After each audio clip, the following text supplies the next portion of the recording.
Medina ஜியாரத்தில் அடுத்த ஒரு முக்கியமான ஒரு இடம், வரலாற்று சிறப்புமிக்க ஒரு இடம் அப்படின்னு சொன்னால் மஸ்ஜிதுல் கிப்லத்தைன். ரசூலுல்லா ஸல்லல்லாஹு அலைஹி வஸல்லம் மதீனாக்கு ஹிஜ்ரத் செஞ்சு வந்ததுக்கு அப்புறம் கிட்டத்தட்ட ஒரு 16லேருந்து 17 மாசமாக பைத்துல் முகத்தஸை தான் கிபிலாவை வச்சு தொழுதுட்டு இருந்தாங்க.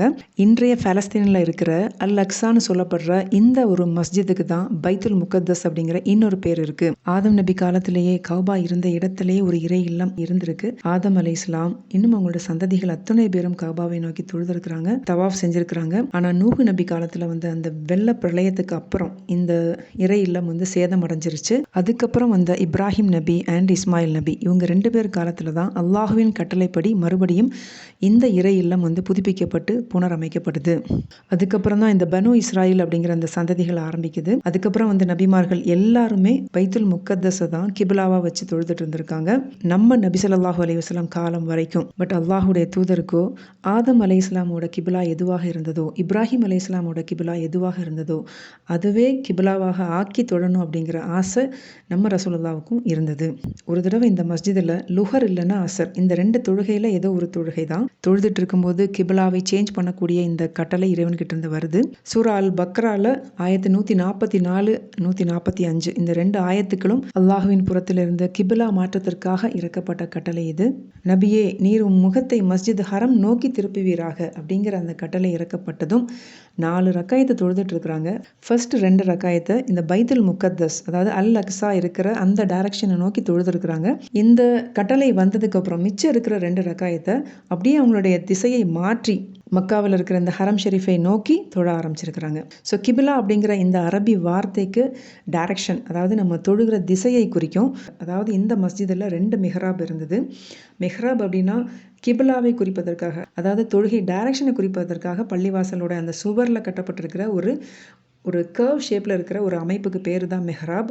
பட் இந்த மிஹ்ராபையும் மிம்பர் குத்துபா ஓதுற அந்த மிம்பர் படியும் கன்ஃபியூஸ் பண்ணிக்கக்கூடாது, ரெண்டும் வேற வேற. முன்னாடி 2 மிஹ்ராப் இருந்தது, பட் நிறைய ரெனோவேஷனுக்கு அப்புறம் கஅபத்துல்லாவை நோக்கி இருக்கிற ஒரு மிஹ்ராப் தான் இருக்குது.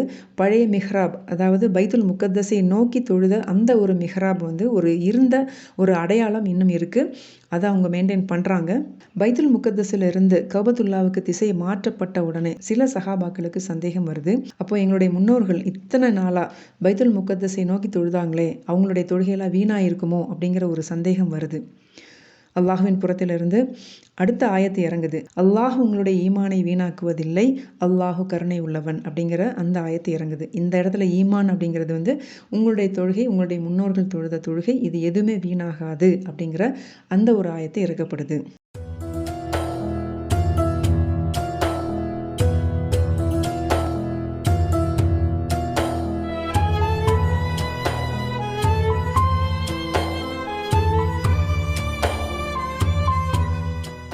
மதீனா ஜியாரத்தில் அடுத்து பேசப்பட வேண்டிய ஒரு முக்கியமான ஒரு இடம் ஜன்னத்துல் பக்கி.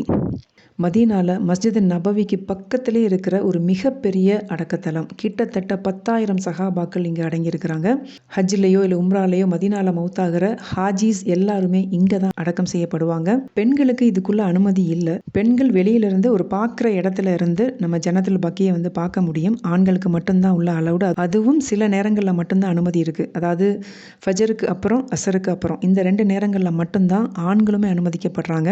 மற்ற நேரங்களில் ஜனாசாவோட உள்ளே போனால் ஆண்கள் சஹாபாக்கள் அடங்கியிருக்கிற இந்த அடக்கத்தலத்தை ஜியாரத்து பண்ணிட்டு வரலாம். அடக்கத்தலங்களை ஜியாரத்து பண்ணுறது, அதாவது விசிட் பண்ணுறது சுன்னத்து. நபி ஸல்லல்லாஹு அலைஹி வஸல்லம் அவங்க காட்டி தந்த வழி. அடக்கத்தலங்களை போய் பார்க்குறதுனால நமக்கு மவுத்து, மறுமை இது 2மே நமக்கு ஞாபகத்துக்கு வரும். அடக்கத்தலங்களை ஜியாரத்து பண்ணுறதை ரசூலுல்லாஹ் வந்து நமக்கு என்கரேஜ் பண்ணியிருக்கிறாங்க. சஹாபாக்கள் அடங்கியிருக்கிற இந்த அடக்கத்தலங்களை போய் ஜியாரத்து பண்ணுறது அவங்கள கண்ணியப்படுத்துறதுக்காக மட்டுமே ஒழிய அவங்கள வணங்குறதுக்காக இல்லை. அல்லாஹ் ஒருவனை வணங்க தகுதியானவன். ஜன்னத்துல் பக்கியில் அடக்கப்பட்டிருக்கிற அத்துணை சஹாபாக்களுக்கும் நம்ம வெளியிலிருந்து கூட சலாம் சொல்லலாம். நபி ஸல்லல்லாஹு அலைஹி வஸல்லம் நமக்கு சொல்லி கொடுத்துருக்குறாங்க எப்படி சலாம் சொல்லணும் அப்படிங்கிற ஒரு துவாவை நமக்கு சொல்லி கொடுத்துருக்குறாங்க. அரபியில் தெரியலனா கூட நம்ம தமிழில் சொல்லலாம். மூமினான கூட்டமே உங்களுக்கு சலாம் உண்டாவதாக, இன்ஷா அல்லாஹ் நாங்களும் உங்களோடு வந்து சேருவோம், நீங்கள் எங்களை முந்திட்டீங்க, உங்களுக்கு பின்னாடி நாங்களும் வந்து சேருவோம், உங்களுக்கும் எங்களுக்கும் அல்லாஹ் ஆஃபியா தருவானாக. ஆஃபியா அப்படின்னா நன்மை அப்படிங்கிற ஒரு விஷயத்தில் வருது. அந்த மாதிரி நமக்கு தெரிஞ்ச முறையில் சலாம் சொல்லலாம், துவா செய்யலாம். அங்கே இருக்கிற ஒவ்வொரு ரூஹுக்கும் நம்ம சொல்கிற சலாம் வந்து கேட்கும், அவங்களும் நமக்கு பதில் சலாம் சொல்லுவாங்க அப்படின்னு சொல்லப்படுது. பட் அவங்க சொல்கிற அந்த சலாம் நம்மளுடைய கல்பு சுத்தமாக இருந்தால் அவங்க சொல்கிற அந்த பதில் சலாம் கூட நமக்கு கேட்கும்னு சொல்லப்படுது. பட் நம்முடைய கல்பு வந்து அந்தளவுக்கு கேட்குற அளவுக்கு சுத்தமாக இருக்காது. அல்லாஹு தாலா நம் அனைவருடைய கல்பையும் பரிசுத்தமானதாக ஆக்கி வைப்பானாக. ஆமீன். ஆயிரக்கணக்கான சஹாபாக்கள் மட்டுமல்ல, நபி ஸல்லல்லாஹு அலைஹி வஸல்லம் அவங்களுடைய மனைவிமார்கள் 9 மனைவிமார்கள் இங்கே அடக்கப்பட்டிருக்கிறாங்க. ரசூலுல்லாவோட 4 மகள்கள், 3 மகன்கள் எல்லாரும் இங்கே தான் அடக்கப்பட்டிருக்கிறாங்க. இஸ்லாத்தில் 4 முக்கியமான இமாம்கள் மாலிக், ஷாஃபி, ஹம்பலி, புகாரி இவங்களோட அடக்கத்தலங்களும் இங்கே தான் இருக்குது. ஒருத்தர் இன்னொருத்தரோட ஸ்டூடெண்ட்டு சொல்லப்படுது. இமாம் மாலிக்கோட ஸ்டூடெண்ட்டு தான் ஷாஃபி, அதுக்கப்புறம் அவரோட ஸ்டூடெண்ட் அவருக்கு பின்னாடி வந்தவர் தான் ஹம்பலி, ஹம்பலிக்கு பின்னாடி வந்தவர் தான் புகாரி அப்படின்னு சொல்லப்படுது. ரசூலுல்லாவோட வளர்ப்பு தாயார் ஃபாத்திமா பிந்த், அவங்க பேரும் ஃபாத்திமா தான். ஃபாத்திமா பிந்த் அசத் ரலியல்லாஹு அன்ஹா அவங்களுடைய கபிரஸ்தானமும் இந்த ஜன்னத்துல் பக்கியில் தான் இருக்குது. தன்னுடைய வளர்ப்பு தாயாரான ஃபாத்திமா இறந்ததுக்கப்புறம் ரசூலுல்லா கபரில் இறங்கி அந்த ஜனாசாவை தன்னுடைய வளர்ப்பு தாயாரோட உடலை தன்னோட கையாலேயே உள்ளே வைக்கிறாங்க. அந்த கபர்லையே கொஞ்ச நேரம் அவங்க கூட படுக்கிறாங்க. அதுக்கப்புறம் தன்னுடைய ஜிப்பாவை கலட்டி அவங்க மேலே போத்துறாங்க. திரும்பவும் தன்னுடைய ஜிப்பாவை மறுபடியும் போட்டு மேலே வந்து துவா செய்கிறாங்க. இது அவங்க செஞ்ச வழிபாடு கிடையாது, வணக்கம் இல்லை, நன்றி கடமைக்காக மட்டும்தான் இதை வந்து செஞ்சுருக்கிறாங்க. சஹாபாக்கள் கேட்குறாங்க, யா ரசூலுல்லாஹ், வளமைக்கு மாறாக 2 விஷயத்தை நாங்கள் பார்க்குறோம் அப்படின்னு கேட்ட உடனே ரசூலுல்லாஹ் சொல்கிறாங்க, எந்த கபரில் நான் படுத்தேனோ அது விசாலமானதாக ஆயிருக்கும். அதே மாதிரி எந்த உடம்புல என்னுடைய உடுப்பு பட்டதோ அதை நரகம் கண்டிப்பாக தின்னாது அப்படின்னு ரசூலுல்லாஹ் சொல்லியிருக்கிறாங்க. இந்த மாதிரி ஆயிரம் விஷயங்கள் இருக்குது இந்த ஜன்னத்துல் பக்கியில் அடக்கப்பட்டிருக்கிற ஒவ்வொரு சஹாபாக்களையும் பற்றி பேசுகிறதுக்கு. உஹது போரை பற்றியோ இல்லை இந்த ஜன்னத்துல் பக்கியை பற்றியும் பேசுகிறதா இருந்தால் 1.5 மணிலேருந்து 2 மணி நேரம் வரைக்கும் கூட பேசலாம்.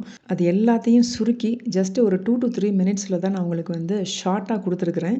மதீனாவோட சிறப்புகளை பற்றி சொல்லணும் அப்படின்னா, மதீனாவுக்கு நிறைய பேர் இருக்குது. அதில் முக்கியமானது தைபா, பரிசுத்தமான பூமி அப்படின்னு சொல்லுவாங்க. இறைவனோட தூதர் ஸல்லல்லாஹு அலைஹி வஸல்லம் அவங்க அடைக்கலம் தேடி வந்த பூமி, ஹிஜ்ரத்தை செஞ்சு வந்த பூமி, ஈமானுடைய பூமி, தஜ்ஜால் வர முடியாத பூமி, மலக்குகள் நிறுத்தப்பட்டிருப்பார்கள். இந்த பூமியில் நம்ம வாழப்போனால் இது கஷ்டத்தை கொண்டும் சிரமத்தை கொண்டு நம்மளை வெளியாக்கிருன்னு சொல்லப்படுது. ஸோ யாருக்கெல்லாம் வந்து ஒரு பரிசுத்தமான ஒரு கல்பு இருக்கோ, பரிசுத்தமான ஒரு மனசு இருக்கோ, அவங்களால மட்டும்தான் இந்த பூமியில் நிலைச்சு நிற்க முடியும் அப்படின்னு சொல்லப்படுது. மதீனாக்கு போகும்போதே நம்ம வந்து ஏதாவது ஒரு வழியில் சிரமத்தை நம்ம வந்து அனுபவிப்போம். அது நம்மளால் உணர முடியும். அப்பேற்பட்ட ஒரு பரிசுத்தமான ஒரு பூமி தான் மதீனா. மதீனாவில் இருக்கிற இந்த சிறப்பு மிக்க அத்துணை இடங்களையும் ஜியாரத்து பண்ணுறதுக்கான பாக்கியத்தை அல்லாஹ் சுப்ஹானஹு வ தஆலா நம் அனைவருக்கும் வழங்கி நல்லுதவி செய்வானாக. ஆமீன்.